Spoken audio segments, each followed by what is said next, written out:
Okay, perfect. All right, welcome everyone. Thank you so much for being here. I'm Neha. I'm a senior. I'm a peer mentor in the PHA office. I took the MCAT in March of 2019, and I am currently applying to medical school now.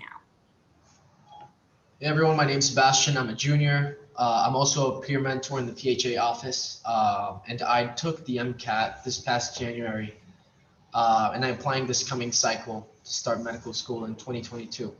So I'm excited to be here, and I'm glad to see both of you here today.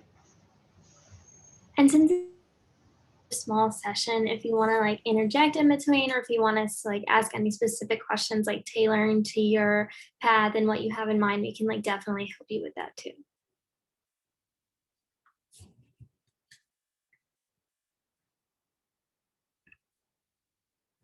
So just as a short outline here of what we're going to go through here today, we want to kind of understand when you should take the MCAT based on whether you want to have a gap year or not in your application to medical school.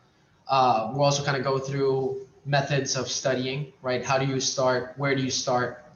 The bigger picture, the timeline for studying. So, like after you know how to start and where to start, how do you do it? How do you spread out the studying, and which materials do you use for studying as well? To zoom in to how to structure studying, how do you divide up those months that you're going to dedicate for MCAT studying? How much practice are you going to do? How much content review are you going to do, right?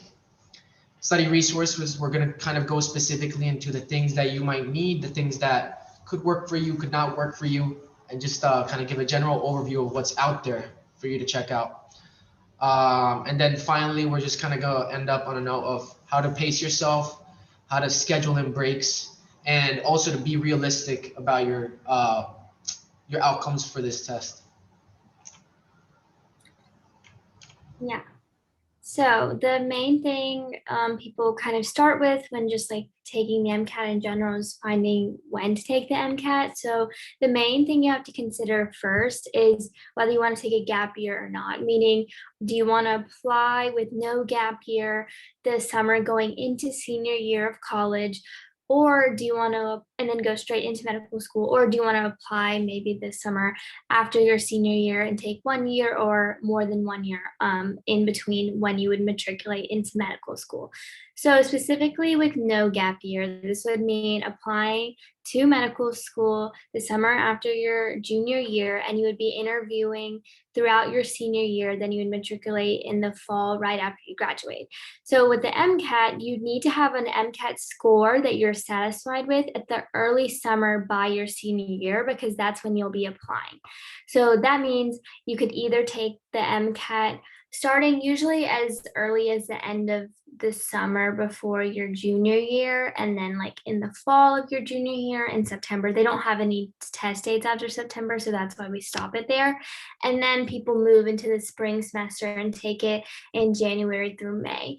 The main consideration with no gap year is you want to have all of your classes finished. So like the biochemistry, a lot of people take human phys, and those are in like orgo and bio. Those are kind of the upper level courses that people usually take that are helpful with the MCAT. So that's a consideration when you're taking no gap year. You want to have those classes done, and like physics also. And you also just want to make sure like you have enough time to study for it. And we'll talk about this later, but if you ever need to take it again, that's why we say May, not like June when you're applying, in case you're not satisfied with your score and need to take it again. So then moving to one gap year, you need to have an MCAT score satisfied by the early summer after your senior year. So that basically the whole timeline is just shifted back 1 year. So again, we would say the summer through September before your senior year. And this time we say like the whole summer, because it's very likely that you would have already taken a lot of those upper level courses because you would have had that extra year. So not necessarily the end of the summer now, like we said, with no gap year. And then again, of course, the January through May of your spring semester is another great option. And then just moving forward again, 2 or more gap years. It's just like kind of the general rule. You need to have an MCAT satisfied with what you're satisfied with the early summer of the cycle you're applying for. So those are kind of just like the general timeline. And another big thing to consider versus is summer versus school. So the big distinction obviously is class versus no class, and perhaps you're working in the summer. So some things to consider if you want to take the MCAT during class is, personally, I did that, and so I liked having structure during the day where I had class, and then I would, like, take a break, and then I would go study for the MCAT, so it kind of helps you section out your day and gives you a little bit of a distraction and doing other things, when you're also studying for the MCAT, so if you function best that way, then by all means, maybe studying in the school year is best for you. In the summer, you'll obviously have more time, so you can dedicate an entire summer, maybe condense your studying timeline and be able to just have like the whole days if that's what works best for you, studying in the morning, taking a break, and then studying in the evening, and then maybe having the night free, where you don't have to study and maybe you want to do like work part-time or something else. You have to think like what kind of works best and how you work, and like if you like other things in your schedule during this time, or if you want a completely free schedule. So I kind of touched on this before, but you really want to ensure you take the MCAT early enough so that you have time to retake it if you're not satisfied with your score. And now in COVID, we've obviously seen like some people did wait in this current cycle, and obviously they couldn't control it at all, but it's just something to show that in the future you really just don't know what can happen. So you want to allow enough time so that if anything does happen, you can take it again. And it really is just like a mindset. And if you're not ready on that day, or just not feeling like you did your best, you want to have an option to be able to take it again. I'll just chime in on one thing here. Obviously, it's ideal to go in with the mindset that I'm gonna do my best on that day that I've scheduled in for. But it's always good to schedule in some wiggle room, like Neha has already pointed it out, in case it's just not your best day and for some reason you just might have to take it again, right? So moving on to this next part over here. So where do you start studying? How do I start studying, right? This is like a challenging question that everyone asks this, right? And the first thing that you kind of want to ask yourself is what's your budget, right? Test prep is expensive, and the MCAT is not the exception. Um, there's a lot of ways to spend money to study for this test, so you want to think about how you want to spend your money and what like is your best way to spend your money that works best for you. Um, I want to just recommend the fee assistance program like right off the bat. Um, you can apply for the fee assistance program via the AAMC website, and it has a lot of benefits that include a discount on the MCAT registration, which is usually $320, but it comes down to $130 more or less. So you save a lot of money, right, on just on MCAT registration. The fee assistance program also allows you to apply to up to 20 medical schools for free, completely covered by the AAMC as well. And in addition to that, you also get the AAMC resources to study for the MCAT, which include Q banks, individual section Q banks as well, CARS preparation Q banks as well, and 4 full lengths and 1 practice test. So all of that you get if you're accepted into this program. So the way you get into the program is you apply at any point before you start studying, and basically it'll ask for your financial information, and then depending on like their algorithms and like their thresholds for financial need, you'll be eligible to get the fee assistance program and have access to all the rewards that I previously described. So there's really you lose nothing with applying, so just try it. And if that's your case, well, you're gonna get all those benefits that I already said, right? And it's really good. You're gonna use all of them. Um, the other consideration that you want is, do you want to take a prep course, right? Prep courses are usually significantly expensive, but there's ways to get them at a discounted price. Neha knows a little bit more about how that works, so if you can chime in right now and tell us about that. Yes, definitely. So I took a Kaplan prep course this summer before my junior year, and I there are a lot of Kaplan ambassadors on campus, or at least when I was studying there were. And so they work with student organizations, and these student organizations sell Kaplan codes. So usually if a Kaplan course is like $2,000, like I think I paid like $1,000 for mine just to like be transparent. So it's definitely like such a huge benefit to find one of these codes if you can. I know the girl that like I looked into and like who helped me, she would post in our like class group me's all the time and like in certain like pre-health club group me's. So definitely be on the lookout for any codes that you can find, especially if you know that you're like trying to register for a prep course, because you have to have the code when you register for the course. And then just to get back on the considerations for whether you want to take a prep course or not, the kind of questions you might want to ask yourselves include, do you think direct guidance will be beneficial for you? Do you think you need someone to incorporate structure into how do you want to study? Do you think you're going to be self-accountable for your own study and then you can go down the road of self-study? So, right, like this is going to be different for everyone. So it's all about reflecting and kind of understanding what might work for you, right? Before doing a big investment like a prep course, for example. Like I was saying, you should reflect on how you study best, whether you want to do the self-study process or the guided process.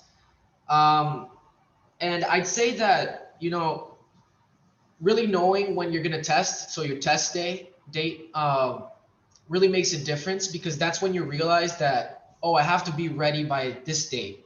So like I think that's an important part of the process, is like registering actually, and then that's when you kind of realize, oh, I have to start like doing this, and it kind of makes you more self accountable to know exactly when you have to be ready by. So I think that's a definite first step, in kind of motivating yourself to study, as you begin to study.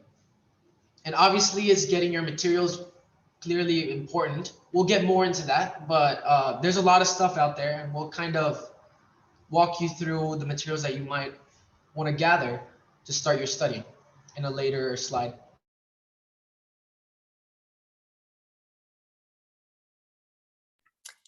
So, looking at the bigger picture for timeline of studying, we kind of talked about how to start, but you kind of want to have an outline of where you're heading when you start. So, usually we recommend studying for 3 months to 6 months, because honestly speaking, studying for the MCAT is very tiring.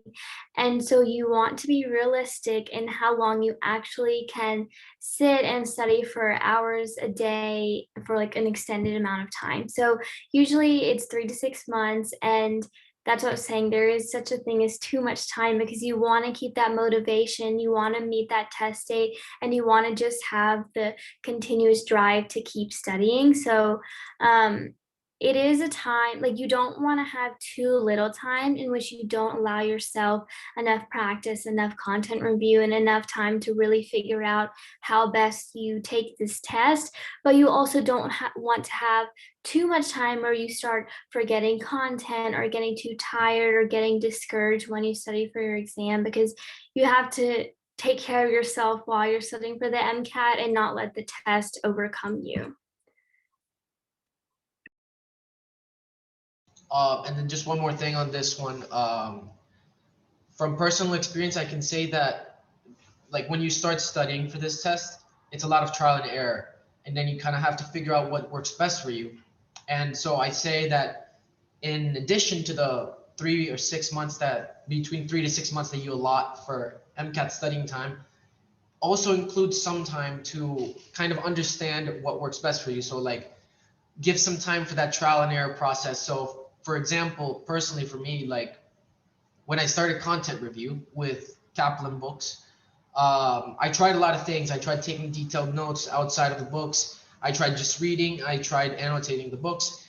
And I eventually found what worked best for me, right? But that took time. And then it wasn't like until I figured out a systematic way to approach it that things started like kind of started ramping up. So always give yourself some time to figure out how you want to do it.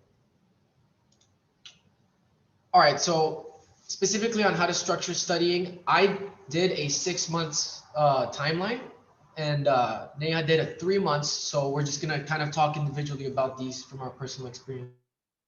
Yeah, so the first misconception that we want to address is that you have to finish all of your content before you start practicing. And this is absolutely not true at all. If you do that, you're not going to start practicing early enough, and you're also going to forget the content when you start practicing. So get that out of your mind that you need to finish all your content before. It is completely fine if you're still content reviewing when you start practicing. And ultimately, you'll see that using the practice will help you reinstate the content into your mind. So I did do 3 months. I did take a prep course this summer beforehand, and kind of what Sebastian was saying, I had that time to figure out that a prep course was not the best thing for me to learn the content and sit in the class. Like, I really worked best on my own. So I took a prep course in the summer. I ended up taking my MCAT in March. So really in the fall semester, I didn't do that much. And then starting in December, so this is the December after that summer I took the prep course, is when I really started self-studying. And so really you want to do how you're saying, like, not spend all your time on content, then do practice. You want to kind of break it up to do like around 40% of those 3 months is spent on content, whether it's like going through books, doing flashcards, whatever is the content, like however you review content best. And then you want to spend a lot of time on practice. It is so important to do practice for this MCAT. How to take the test is so important to learn, because it's something you've likely, unless you've taken the MCAT before, you've never experienced how to take this exam. And so you want to spend a lot of time taking full lengths, mimicking what you would be experiencing on the actual day, taking a lot of other practice materials. And with the 3 month process, you can spend like about the first month just doing content, but like we said, don't do like 2 months of content and then you only have 1 month left to practice. So really, after that first month mark, even if you have not finished content yet, start working in that practice. So you'll start learning what's best way for you to answer these questions, apply the content that you've already learned, and really just start to build up how you take the test. Yeah, thanks for that. And then for the 6 months, which is the one I did, like in the self-study process that I did, I kind of think that the best way to structure it is to do 50% content review, 50% practice. But again, this is not uh, like white and black, right? Think you have to mix both things in. Like during the 50% content review, you also have to mix in some practice. And during the practice, you also have to mix in some content review. What I'm saying is that you just do mostly content review during the first half, and then you just do mostly practice during the second half. And then just as a bigger picture here for studying for this test, I'd say that the expertise and then you actually get good at taking this test on the second phase. The content review is more of a way to understand what you're approaching. What are you getting into? Have I seen every topic at least once, right? That's the exposure that you get from reviewing the books. But also keep in mind that you're starting to prep for this after taking a lot of coursework in the sciences, right? So you know a lot already. Go in with that mindset. You already know a lot. But we don't know everything. And the key with this is via practice to start filling in those gaps that you don't know. So every question you get wrong, you have to understand why you got it wrong. What do I need to know to get it right the next time? And then put that into a system that allows you to not forget during the time that you're studying. And then just rinse and repeat that. Again, every question you get wrong, you understand why you got it wrong. You understand what information you need to get right the next time, and then you put it into a system to remember so that you don't forget during the months you're studying for this test. All right, and then getting into study resources, which is something that not everyone knows about as they start to look into how to prep for this, right? Obviously, there's for the content review phase, you have some books that you have to go through or like you want to go through, right? You have options such as the Princeton Review and Kaplan, which they have like a set of 7 books, I think, both of the companies. And I think they're around $280 to $300, more or less. But you can also get previous year versions, which have not changed by much.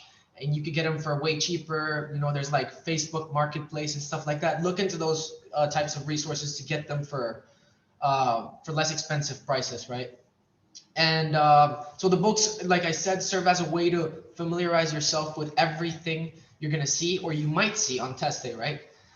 Um, and that's kind of what's gonna structure your first 50% or 40%, depending on what you're doing of study time, right? Then there's this program called Anki, which is a flashcard program which uses the concept of spaced repetition to allow you to not forget stuff. And so that's exactly what I was saying with like beating the forgetting curve, kind of. So as you study and as you review more content, you're gonna start forgetting what you reviewed like 2 weeks ago, and that's completely normal. So the way you deal with that is by repeating this stuff many times. And this program allows you to do exactly that. So when you're in the practice phase, for example, what I recommend personally is when you're doing questions, so the practice questions from either the AAMC that you got from your fee assistance program or through your personal resources, or from the Q banks that I'll talk later here.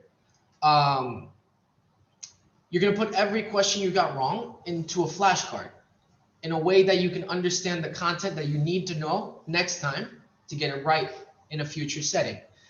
And you create decks in that way. And so you create decks of flashcards from the things you're getting wrong and from the things you need to know to get those questions right the next time. And you just keep filling up those decks and then you repeat them. So basically Anki, what it's going to do is it's going to set a schedule for you. So the number of cards that you need to do every day to, again, like I was saying, like beating that forgetting curve. And it actually works. It's really good because you'll see and you'll be very satisfied when you realize that you're not forgetting what you're supposed to be learning. And it's actually very useful. It's for free. It's a program that you can find for free. You can download it on your computer anytime. And there's a lot of pre-made decks online that allow you as well to kind of review the content and memorize it as you go along with your practice during the second half of your practice, right? And then so there's a physics section on the MCAT, of physics section on the MCAT, and then there's equation sheets online which have all of the equations that you might need for questions that might come up on that section. So that's also a really good way to memorize those and get them out the way. And it's just something that we recommend as well.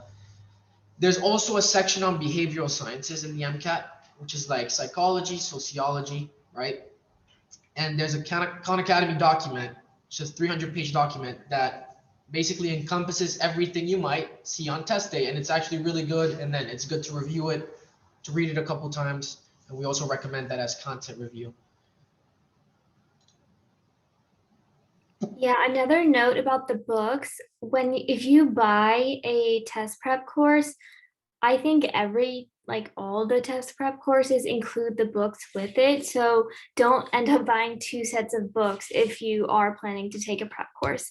And then with my Kaplan prep course also, I'll go into detail for these practice materials, but I also got, I think, 9 Kaplan practice full lengths, and then I also got all of the AMC material. So just in case you're considering that, those were super helpful surprises that I didn't even realize were going to come with what I was paying for. So with study resources, with practice in particular, obviously these are going to be different from the content that you are using. You obviously need to supplement with a lot of questions. So the most important materials that you have to complete for the MCAT are the AMC materials. These are the materials that are made by the test makers who will be making the MCAT that you take on your test day. So obviously, like, why would you not do all the materials that they make? It's super important, and it's also super helpful because it really mimics what you're going to be experiencing on your test day. So specifically with the AMC materials, they have practice tests, and right now they have 4 full-length practice tests and then a sample test. And the sample test is still really good to do. It's just not scored. It was scored on the old MCAT scale, but still obviously very good practice. And we always recommend that you do these practice tests as close to your test day as possible. So maybe like space them out the month before. And if you ever do any other practice tests, do them before the AMC material. And in general, just do AMC material closer to your test day as possible. So you're in the mindset of AMC questions and AMC timing and everything as close to your test day as possible. So the practice tests are super helpful. They exactly, like, basically mimic. I think I had one question on my practice test that was almost the exact same on my real test. So obviously, like, very helpful to have that. The section bank, these are 3 sections, I believe, and they just have, it's just a bunch of questions. And these are pretty challenging, I would say, but they're very good practice. And again, they're made by AMC. So when you're practicing, sometimes doing harder questions earlier on before you actually take your test can be very beneficial for you because you'll be prepared to do the easier or quote unquote easier questions on your test because you've been doing harder ones leading up to your practice.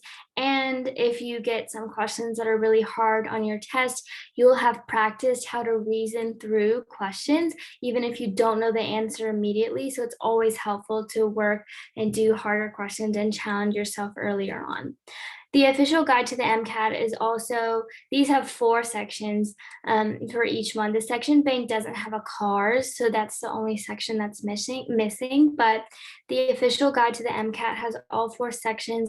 These are just super helpful kind of quick questions that you can do. And then the question packs also, I believe they have all 4 sections, and those are easier than a lot of the questions, I would say, on the full length and especially the section bank, but still just good practice, keeping your mind engaged with the wording of AMC questions.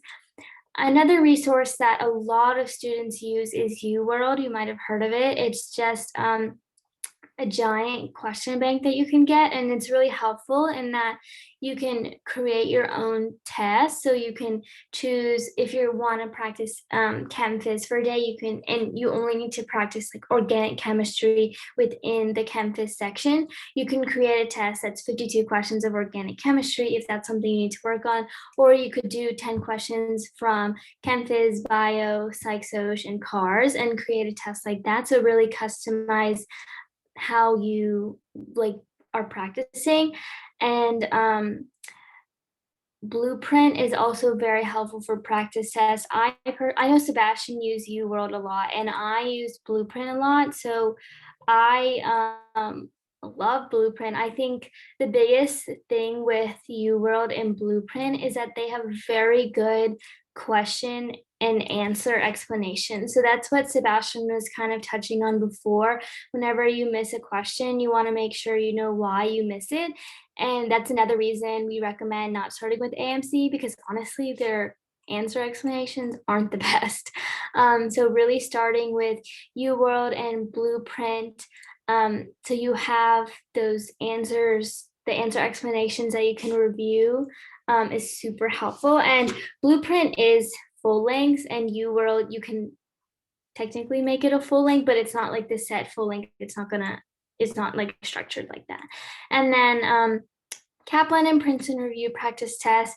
These are helpful for, I think, learning the content. And again, I'm speaking completely from like what worked best for me, but what I noticed was Kaplan had, when I took, obviously I had a lot of practice tests when I took my course, my prep course, but Kaplan focuses a lot on minute details of content in their questions, and it didn't really focus on learning how to answer questions based on a passage.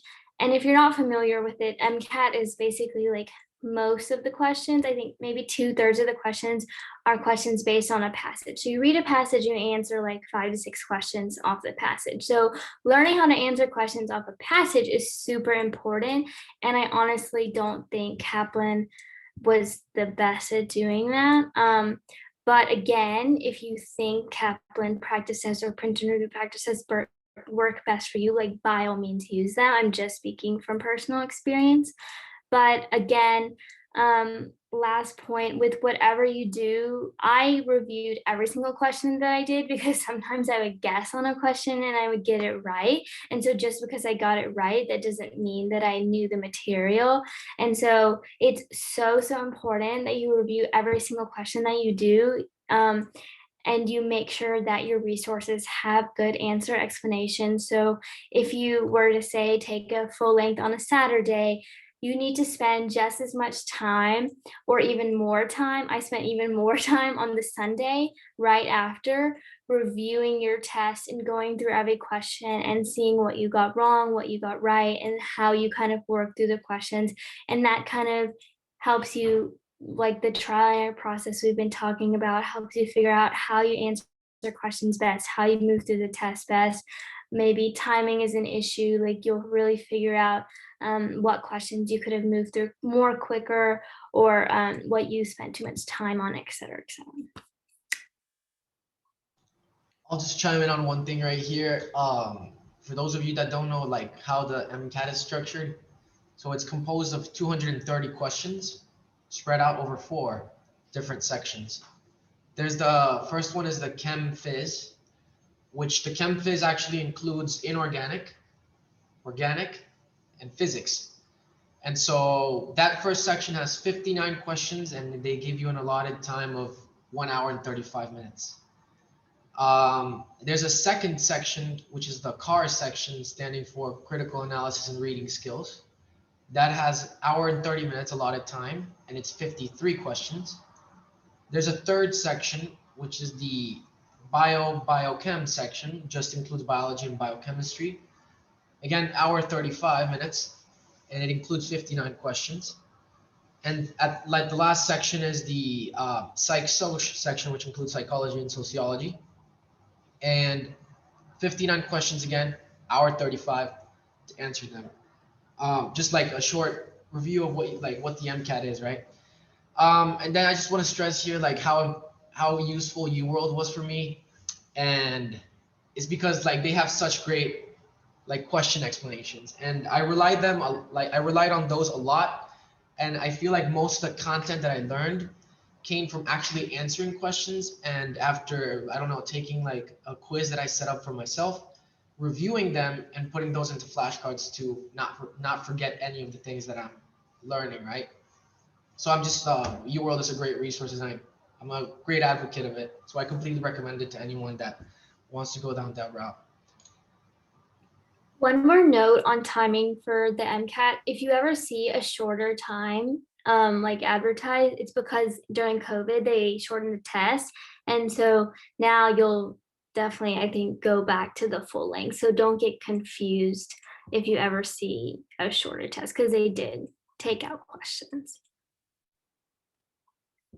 But the last thing we want to say is that you just need to stay positive throughout this whole process. We know it's tough.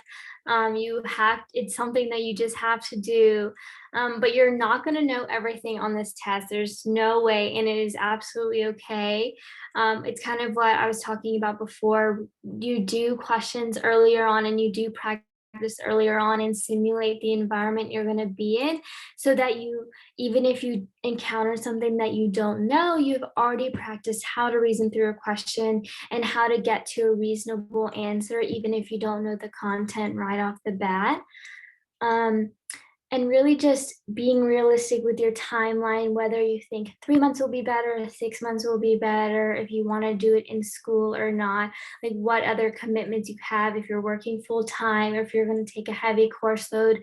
You really want to make sure you take this test whenever you're ready to take it. And I know kind of everyone says you never feel ready to take the MCAT, which is in a sense true, but you just have to be confident in yourself that you've had enough time to put in the work and you develop the strategies that you need to succeed. And really it's just about like having confidence in yourself and taking that time to really feel comfortable taking the test, and really just whatever works best for you.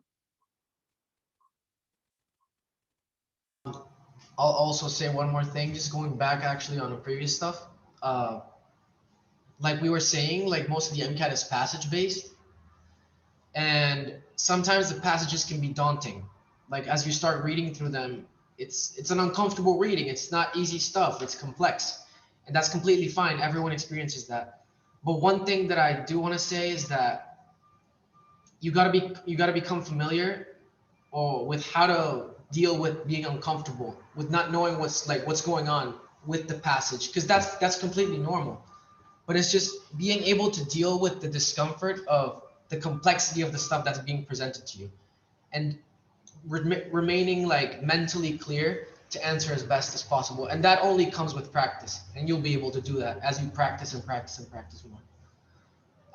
And then like just ending on this positive note once again, remain positive, give yourself breaks, give yourself a lot, like enough time to prepare for this. And during the times that you decide to study for this test, don't sacrifice mental health, physical health, family. It's not worth it. You don't need to actually. As long as you prepare and plan, you'll be able to carry out all of those things as best as possible as well.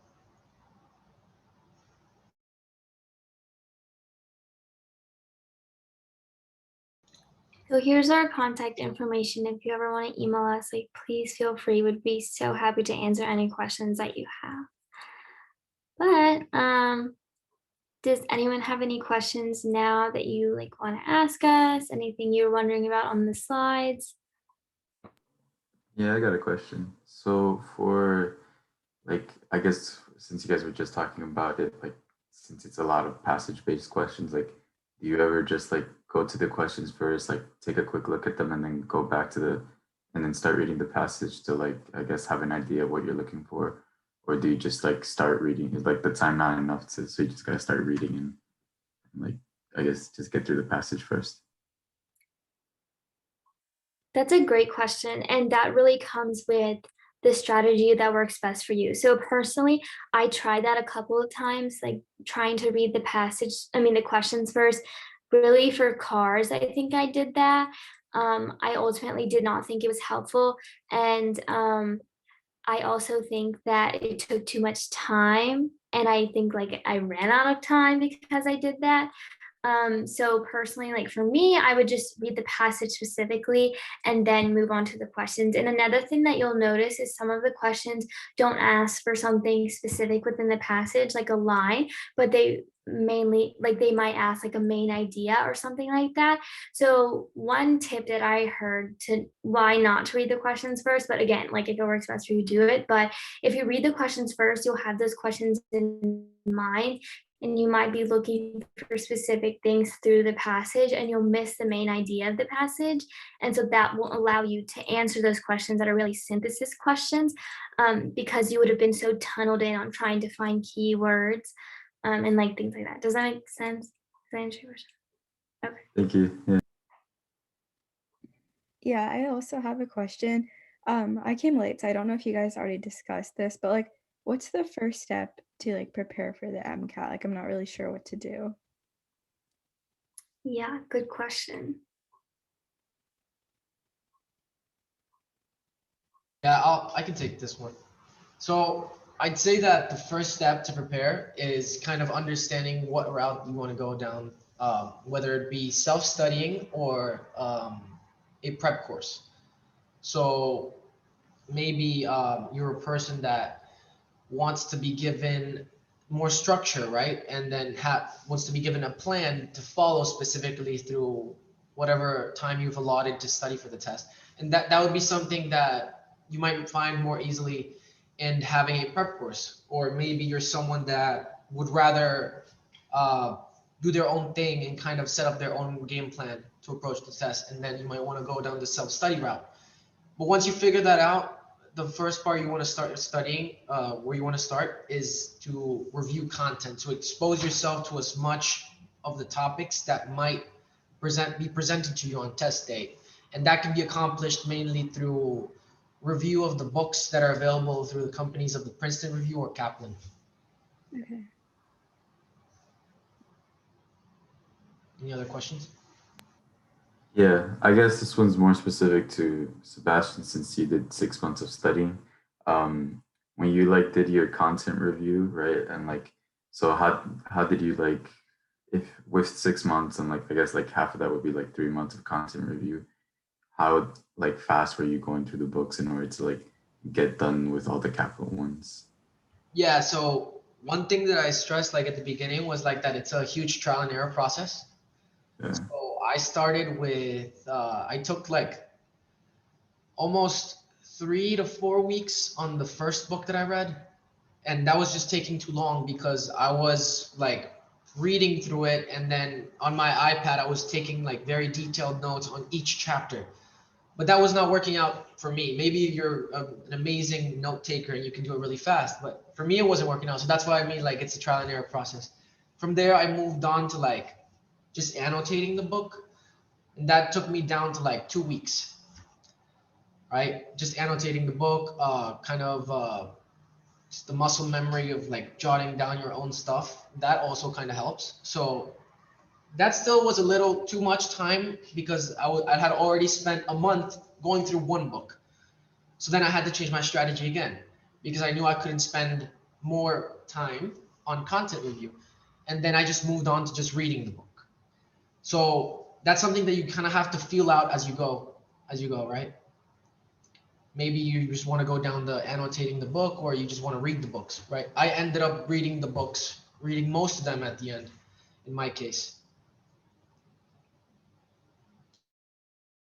One thing that I did that I found helpful was when I like read a chapter, I made a one-page summary, like front and back of one piece of paper that was like a summary of everything that was in the book. And I'm like very like spatially like oriented. Like I memorize things easier when it's in like bullet points, and books are just in paragraphs. So it's hard for me to memorize things. So I would write them down in a way that was like easier for me to memorize. And I would also make sure I didn't write anything down that I didn't understand. So that was super helpful for me to identify concepts that I maybe needed to supplement with like Khan Academy or like YouTube or just like looking it up online. So that was just like something that later on, when we're kind of how we're talking about like you don't only do practice. And so if I ever like needed to review some content so I didn't remember it, those sheets were just so quick for me to just like read it. Like I could read one chapter in 10 minutes because it was on a sheet of paper instead of spending like so long, because I also like read through the book super slowly. So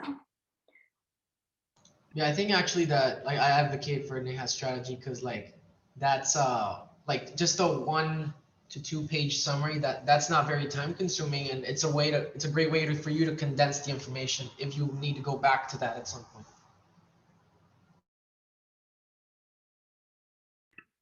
any other questions? I got one more and then I'll stop about No, it. you're good.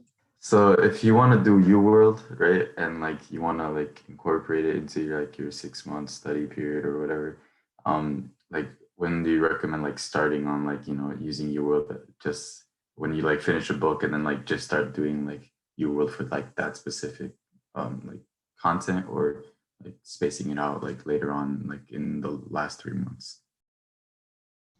So one thing that like I think is important is to incorporate the practice into the first half of studying. So when you're just reviewing content, just right, but or you're also mixing in practice.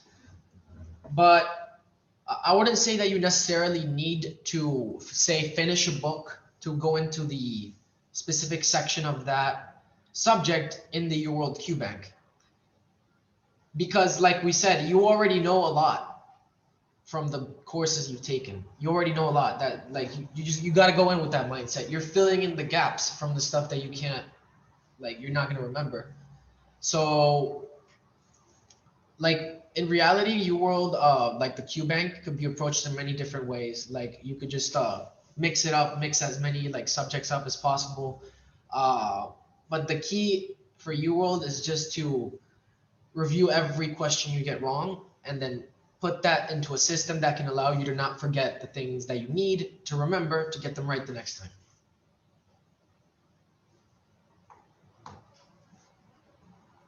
Thank you. Human phys, you don't have to take for, like, you don't have to, it's not required for medical school, but it's super helpful for the MCAT because a lot of biology is the like system processes thing. So I personally like learned stuff better when a teacher taught it to me. And like most people take human phys before taking the MCAT. Thank you. Yeah. Does anyone have any more questions before we wrap up? Okay, well, thank you all so much for coming. Our emails are on the slide again, and I think they're gonna send out the slides. And we also recorded the meeting, so they'll probably post it somewhere. But thank you all so much for coming again. Please reach out if you have any more questions, and good luck. You're gonna do so great. Bye, guys.